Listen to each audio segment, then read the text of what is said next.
C'est toujours un plaisir de vous retrouver en fin de semaine pour votre récap de l'actualité sur Niamey Info. Au Niger, plusieurs décisions économiques majeures ont été annoncées cette semaine à l'issue du Conseil des ministres. D'abord, le gouvernement a procédé à la révalorisation du salaire minimum interprofessionnel garant SMIC. Il passe de 40 047 à 42 000 francs CFA, soit près de 40% d'augmentation. Une mesure présentée comme une réponse aux attentes des partenaires sociaux et destinée à améliorer le pouvoir d'achat des travailleurs nigériens. Par ailleurs, le gouvernement a annoncé la reconduction de l'interdiction d'exportation des céréales en vigueur depuis octobre 2024. Objectif: assurer la disponibilité des produits alimentaires sur le marché national et lutter contre la hausse des prix dans un contexte de forte pression économique. Cette mesure concerne notamment le mil, le sorgho, le maïs et le riz, mais comporte une exception. Les pays membres de l'Alliance des États du Sahel, notamment le Mali et le Burkina Faso, restent exemptés au nom de la coopération au sein de l'AES. Les autorités appellent enfin à une application stricte de cette décision pour éviter toute contrebande ou une exportation illégale. Le ministre de la Communication et des Nouvelles Technologies de l'Information, M. Adi Ali Salatou, a lancé Kuiper, une application développée par des jeunes ingénieurs nigériens. Présentée comme une plateforme tout en un, Kuiper combine messagerie sécurisée, réseau social, e-commerce, portefeuille électronique, intelligence artificielle et services administratifs en ligne.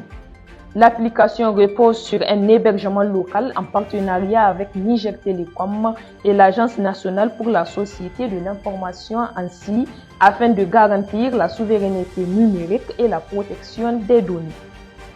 Le ministre a salué une innovation 100% nigérienne et a annoncé la création d'une direction de l'innovation et des startups pour accompagner les jeunes développeurs et favoriser l'émergence d'un écosystème technologique national.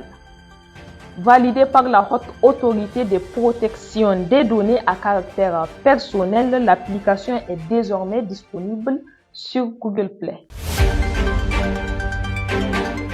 Au Niger, un ressortissant américain a été enlevé dans la nuit du 21 au 22 octobre 2025. La victime, Kevin Ridot, 48 ans, pilote humanitaire installé dans le pays depuis plus de 10 ans. Il a été kidnappé à son domicile situé dans le quartier résidentiel de Château 1, près du palais présidentiel. Selon des sources sécuritaires, 3 hommes armés ont fait irruption dans sa résidence vers 2h30 du matin avant de prendre la fuite avec leurs otages. Aucune revendication n'a été annoncée pour l'instant, mais les enquêteurs évoquent une possible piste vers la frontière malienne où opèrent plusieurs groupes terroristes liés à Al-Qaïda ou à l'État islamique. Kevin travaillait avec une mission évangélique affiliée à la Société internationale missionnaire active dans l'éducation et la santé dans le pays. En réaction, l'ambassade des États-Unis à Niamey a renforcé ses mesures sécuritaires et limité les déplacements de son personnel diplomatique. Cap à présent au Mali où le gouvernement a annoncé ce mercredi la suspension des activités de la compagnie Diara Transport. Cette décision intervient après la diffusion d'une vidéo attribuée au groupe de soutien à l'islam et aux musulmans, un groupe affilié à Al-Qaïda. Dans cette séquence relayée sur les réseaux sociaux, un certain Bina Diara, présenté comme porte-parole du groupe djihadiste, affirme avoir passé un accord avec la société de transport permettant la reprise de ses activités à condition que l'entreprise se conforme à des règles d'inspiration islamiste, notamment la séparation d'hommes-femmes dans le bus ou encore le port du voile intégral pour les passagers. Diara Transport avait déjà été interrompu de ses activités ces derniers mois après des attaques et menaces du JNIM qui l'accusait de collaboration avec les forces armées maliennes. Au Niger, le bonnet traditionnel Hula ou Tagia reste un symbole fort de l'identité culturelle sahélienne. Porté par les anciens comme par les jeunes citadins, il incarne respect, élégance et appartenance communautaire. Sa fabrication repose sur un savoir-faire artisanal transmis de génération en génération.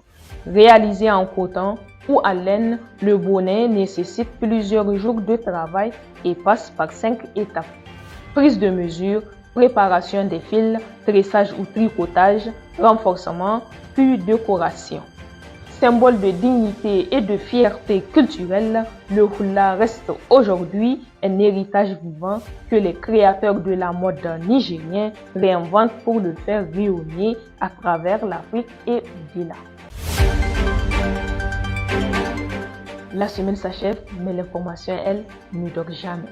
Point final de ce récap de l'actualité. Merci de nous avoir suivis. N'oubliez pas, vous pouvez retrouver tous les détails de ces informations sur notre site d'information niameyinfo.com. Vous pouvez également nous suivre sur nos pages Facebook, TikTok, Instagram, X ou encore sur notre chaîne WhatsApp. D'ici là, portez-vous bien et à la semaine prochaine pour un nouveau récap.